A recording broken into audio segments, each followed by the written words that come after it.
बिस्मिल्लाहिर्रहमानिर्रहीम, अस्सलाम वालेकुम। Welcome to Azad Jammu Kashmir text book board. This is Hamna Binte Shahzad. Dear teachers and dear students, आज के इस वीडियो लेसन में हम देखेंगे साइंस फॉर द ग्रेड 6 का unit number 1 and the title of unit is cellular organisation. आज के वीडियो लेसन का जो हमारा टॉपिक है वो टॉपिक है बेसिकली यूनिसेलुलर ऑर्गेनिज्म और मल्टी सेलुलर ऑर्गेनिज्म, और मल्टी सेलुलर ऑर्गेनिज्म की ही आगे से सेलुलर ऑर्गेनाइजेशन को हम लेकर चलेंगे, तो इसके अंदर हमारा डिटेल टॉपिक होगा। अब यूनिसेलुलर ऑर्गेनिजम्स कौन से वाले होते हैं? यूनिसेलुलर ऑर्गेनिजम्स वो वाले ऑर्गेनिजम्स होते हैं जो कि सिंगल सेल से बने होते हैं। ये वो बॉडीज हैं जिनके अंदर सिर्फ एक ही सेल होता है और एक ही सेल ने काम करना है सारे का सारा। वो एक सेल ही ग्रो करने में मदद देगा, वो एक सेल ही मूव करने में मदद देगा, वो एक सेल ही फूड प्रोड्यूस कर रहा होगा। इनमें एक ही सेल होता है। जैसे कि एग्जाम्पल के तौर पे आपके पास बैक्टीरिया की एग्जाम्पल है। बैक्टीरिया हमारे पास एक ऐसा लिविंग ऑर्गेनिज्म है जिसमें सिर्फ और सिर्फ यूनिसेलुलर है। अब इसके अलावा मल्टी सेलुलर ऑर्गेनिजम्स कौन से होते हैं? मल्टी सेलुलर ऑर्गेनिजम्स वो वाले ऑर्गेनिजम्स होते हैं जिनमें बेसिकली एक से ज़्यादा सेल होते हैं और हर सेल अपना डिफरेंट फंक्शन परफॉर्म करता है। अब इसमें आप अगर देखो तो कोई सेल ग्रो करने में मदद कर रहे होंगे, कोई सेल आपको फूड डाइजेस्ट करने में मदद कर रहे होते हैं। अगर मैं एनिमल सेल की बात करूं, कोई मूव करने में मदद कर रहे होते हैं, कोई आपको रिस्पायरेट करने में मदद कर रहे होंगे। और अगर मैं प्लांट सेल्स की बात करूं तो कोई फूड प्रोड्यूस करने का काम कर रहा होगा, कोई सॉइल के अंदर से मिनरल्स को ले रहा होगा, कोई सॉइल्स में से वाटर को ले रहा होगा, कोई फूड प्रोड्यूस करने के बाद आगे different parts of the plant के अंदर जो होगा वो ट्रांसपोर्ट कर रहा होगा। हर एक का अपना काम होता है।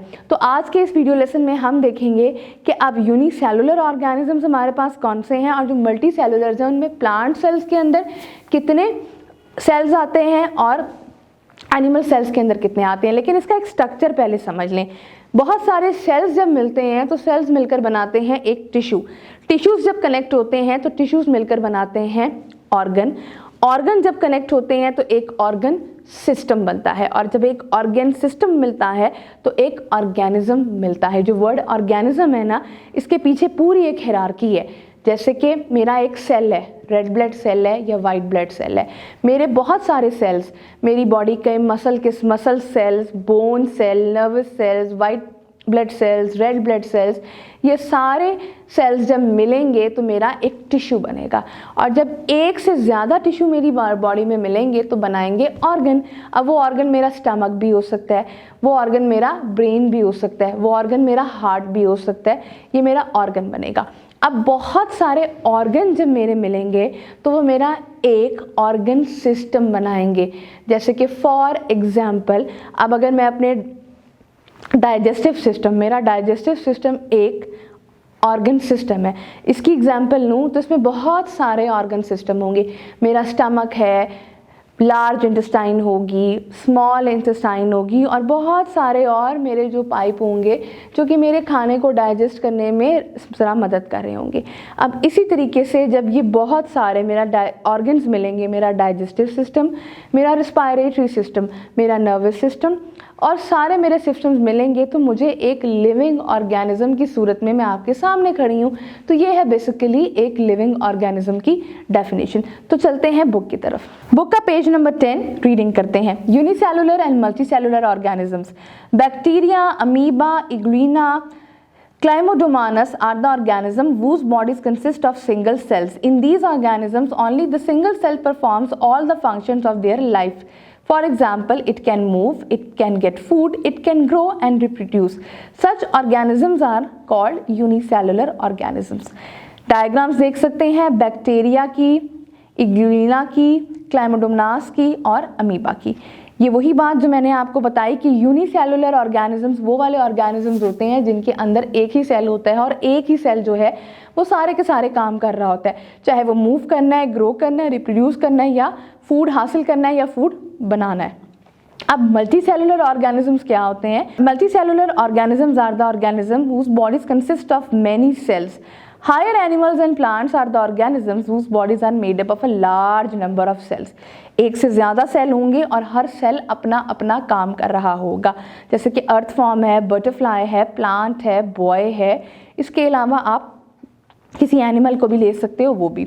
अब 1.4 पे cellular organisation in a multi cellular organism. Multi cellular organisms के अंदर सेल इंडिविजुअली काम नहीं करते, they work in the groups, इनको ग्रुप बनाना पड़ता है। And grouping of cells result into tissues, बहुत सारे सेल्स जब मिलते हैं तो वो टिश्यूज बनाते हैं। Different tissues unite to form an organ, different tissues जब मिलते हैं तो वो एक ऑर्गन बनाते हैं। Different organs are linked to form a organ system, बहुत सारे ऑर्गन से मिलेंगे तो वो एक ऑर्गन सिस्टम बनाएंगे। और बहुत and different organ system perform different vital functions in the body of an organism. ये डिफरेंट ऑर्गन सिस्टम जो होंगे एक लिविंग ऑर्गेनिज्म की बॉडी में डिफरेंट बनाएंगे, फंक्शंस परफॉर्म करेंगे। जैसे कि मैंने अभी पीछे आपको एक्सप्लेन किया, ब्रेन सेल होगा, बोन सेल होगा, नर्व सेल होगा, वाइट ब्लड सेल होगा, रेड ब्लड सेल होगा, ये मिलके टिश्यूज बनाएंगे। इन टिश्यूज ने, बहुत सारे टिश्यूज ने मिलकर मेरा एक ऑर्गन बनाना है, चाहे वो मेरा हार्ट है, चाहे वो मेरा स्टमक है। अब एक जो ऑर्गन है वो बहुत सारे ऑर्गन्स के साथ कनेक्ट होगा तो मेरा एक ऑर्गन सिस्टम बना देगा। और ऑर्गन सिस्टम्स जो होते हैं वो डिफरेंट अपने रोल परफॉर्म करके एक बॉडी को मूवमेंट में और ज़िंदा रखने के लिए, इफेक्टिवली काम करने के लिए परफॉर्म अपना काम करेंगे। आप स्क्रीन पे देख सकते हो कि सेल्स ने मिलकर टिश्यू बनाए, टिश्यू ने ऑर्गन्स, ऑर्गन्स ने ऑर्गन सिस्टम और लिविंग ऑर्गेनिज्म है।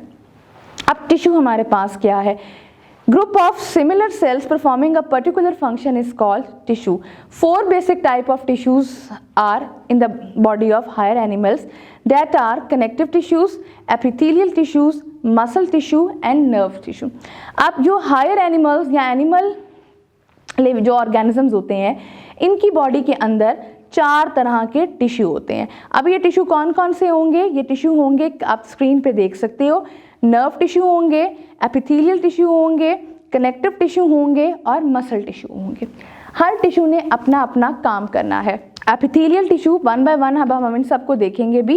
एपिथेलियल टिश्यू का काम हमारी स्किन की लेयर प्रोवाइड करना है। इसी तरीके से नर्व टिश्यू का काम होगा कि वो नर्वस सिस्टम को कंट्रोल करने में हमारी मदद करेंगे। ब्लड टिश्यूज होंगे और इसके साथ मसल टिश्यू होंगे। अब ये जो बोन टिश्यू और साथ आपको ब्लड टिश्यू नज़र आ रहे हैं, ये दोनों मिलते हैं तो बनते हैं कनेक्टिव टिश्यू। इसी तरीके से अब आप आगे देख सकते हैं स्क्रीन पे, पेज नंबर 11 पे, फिगर 1.11 में, यहाँ पर हमारे पास एक प्लांट टिश्यू है। अब ये जो प्लांट टिश्यू है इसका अगर हम देखें तो इसके कौन कौन से टिश्यूज होते हैं? एपिडर्मल टिश्यू होगा, फाइलम टिश्यू होगा और जाइलम टिश्यू होंगे। अब एपिडर्मल, फाइलम और जाइलम, एपिडर्मल सेल्स के साथ ही मिलकर बना होगा, फाइलम सेल्स के से मिलकर बना होगा और जाइलम से मिलकर बना होगा। नेक्स्ट हमारे पास आते हैं ऑर्गन्स, पेज नंबर 11 पे। In animals and plants, different tissues are grouped together to form organs which perform different functions. For example, our stomach is made of epithelial tissue, connective tissue and muscle tissue. Heart, stomach, brain, lungs, liver are examples of animal organs. जैसे कि आप screen की example figure 1.12 पे भी देख सकते हैं। The heart work as an pump to circulate blood in the body. The stomach helps in digestion of food. The brain controls the function of all the body parts. Screen पर अगर आप देखें तो जैसे कि बहुत सारे टिश्यूज जब कनेक्ट होते हैं आपस में तो मिलकर बनाएंगे एक ऑर्गन। एनिमल लिविंग ऑर्गेनिज्म के बारे में बात करें तो बहुत एग्जाम्पल के तौर पर अगर मैं आपको बताऊं तो स्टमक मेरा एक ऑर्गन है, मेरा हार्ट एक ऑर्गन है, ब्रेन एक ऑर्गन है, लंग एक ऑर्गन है, लिवर एक ऑर्गन है। इन सब ऑर्गन्स ने अपने अपने काम करने हैं। अब अगर मैं खाली स्टमक को ही देखूं तो स्टमक का मेरा जो पोर्शन होता है वो डिफरेंट टिश्यूज से मिलकर बना होता है। एपिथेलियल टिश्यू भी इसमें इस्तेमाल हो रहा होता है, कनेक्टिव टिश्यू यानी कि वो वाला टिश्यू जिसने मेरे ब्लड को और मेरी बोन्स को सपोर्ट करना है, ये वो वाला टिश्यू होगा। हार्ट, इसके साथ साथ इसमें मेरा मसल टिश्यूज भी इस्तेमाल हो रहे होंगे। इसी तरीके से अगली एग्जांपल हम देखते हैं। अगली एग्जांपल में हम प्लांट ऑर्गन की एग्जांपल हमारे पास है। Flower, leave, stem, root are example of plant organ. एक प्लांट होता है, उसके ऑर्गन्स क्या होते हैं? उसका फूल यानी कि फ्लावर, उसके पत्ते यानी कि लीव, उसकी स्टेम और उसकी रूट यानी कि तना और जड़ भी। The flower is the reproductive organ of the plant. Leaves prepared food during the process of photosynthesis. The stem provides support to the plant. Root absorbs water and minerals. अब अगर हम इसको देखें डायग्राम को, जो कि फिगर 1.13 पे है, तो इसको ध्यान से हम देख सकते हैं कि ये हमारे पास different organs of a plant है. फ्लावर है, रूट है और लीव है. हर एक का अगला काम है. फ्लावर रिप्रोडक्टिव पार्ट होता है किसी भी प्लांट का, यानी कि जिसने और पौधे बनाने हैं. रूट का काम क्या होता है? रूट का काम ये होता है कि इसने सॉइल में से वाटर और मिनरल्स को एब्जॉर्ब करना होता है. लीव्स ने खाना बनाना होता है. और स्टेम का काम क्या होता है? कि स्टेम का काम होता है कि वो प्लांट को सपोर्ट प्रोवाइड करती है. Dear teachers and dear students, ये था हमारा आज का वीडियो लेसन. आई होप आपको वीडियो लेसन पसंद आया होगा. एक नए वीडियो लेसन के साथ हम फिर मिलेंगे. तब तक के लिए अल्लाह हाफिज़.